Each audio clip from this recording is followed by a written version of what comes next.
There's something that I read about you, and it was actually a letter of appreciation from President Truman. Yeah.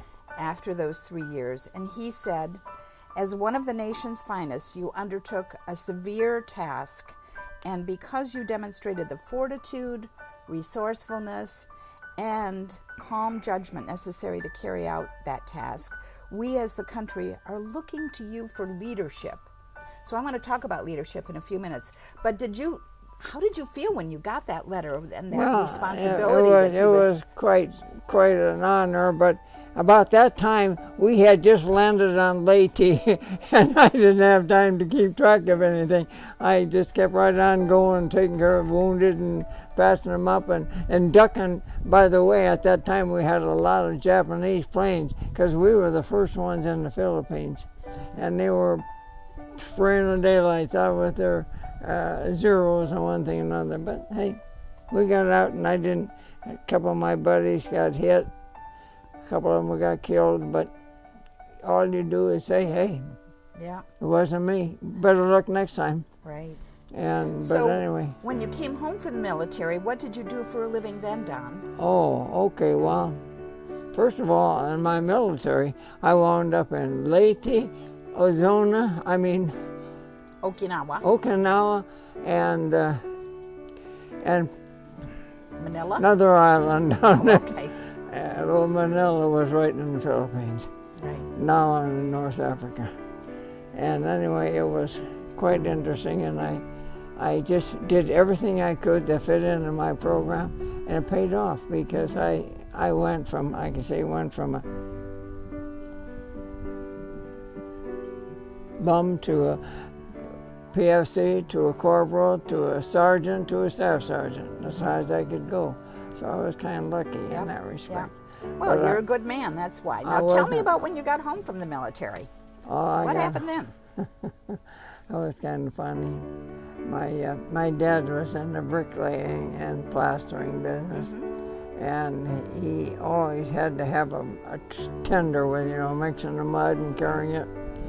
And I said, Dad, I don't really like this business. I said, because I don't think, I can.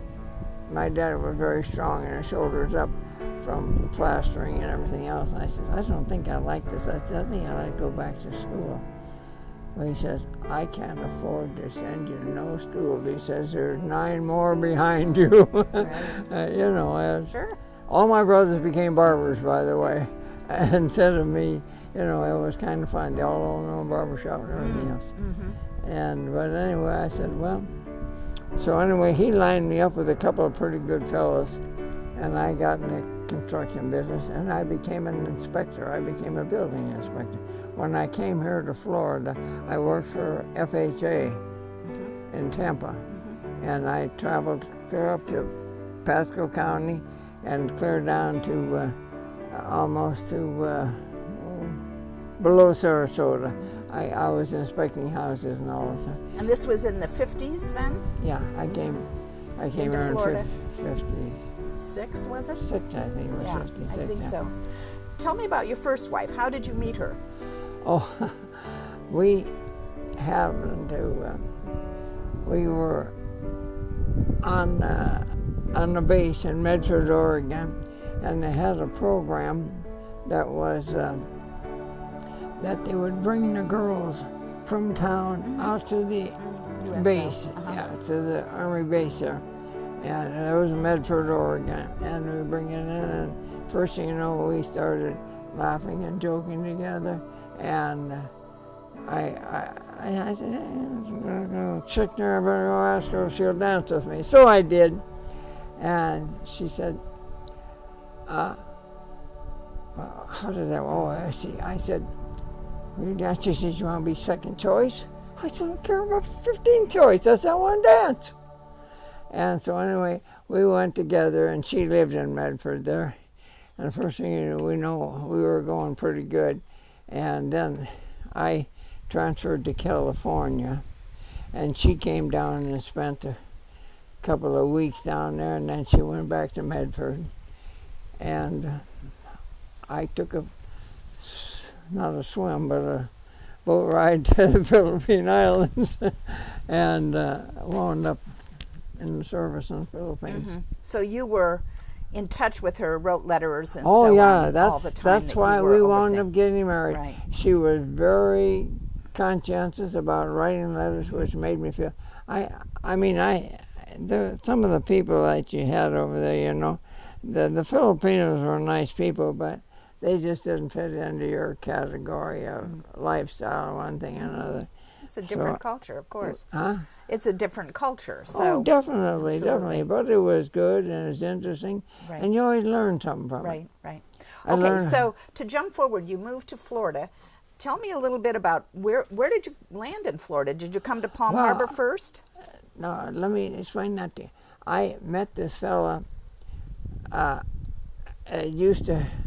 I had a route that I was selling merchandise to, and he says, "God," he says, "I'm going to Florida." He says, "I go every summer." He says, "'cause that's where the action is in Florida in the summertime."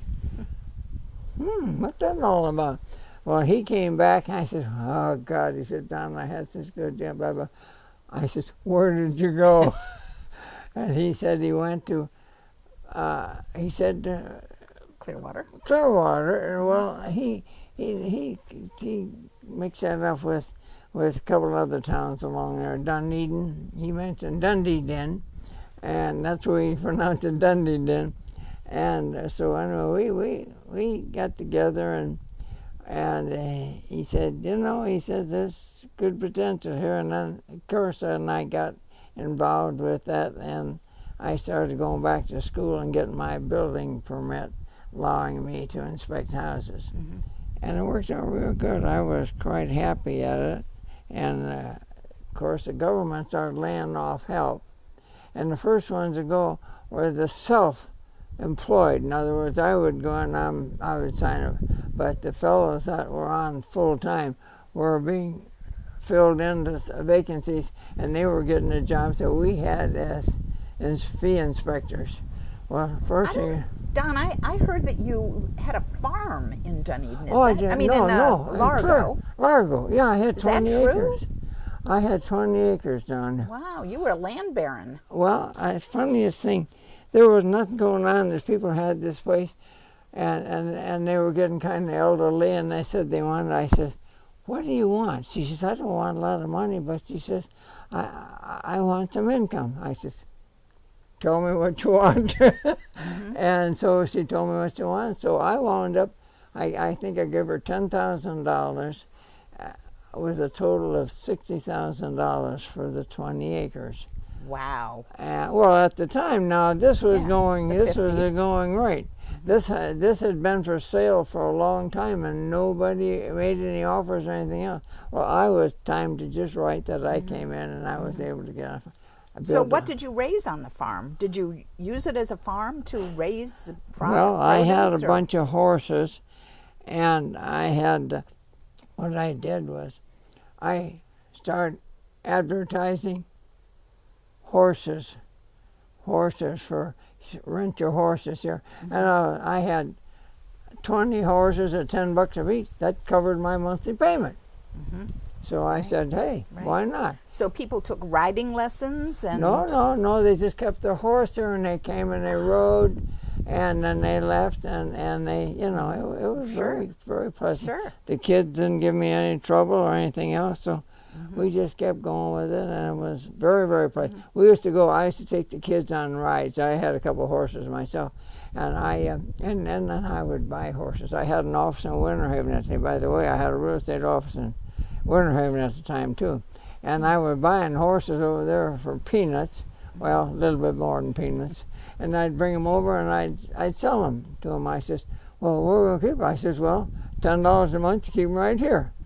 Boom, worked out beautiful. They were happy, I was happy, everything went over good.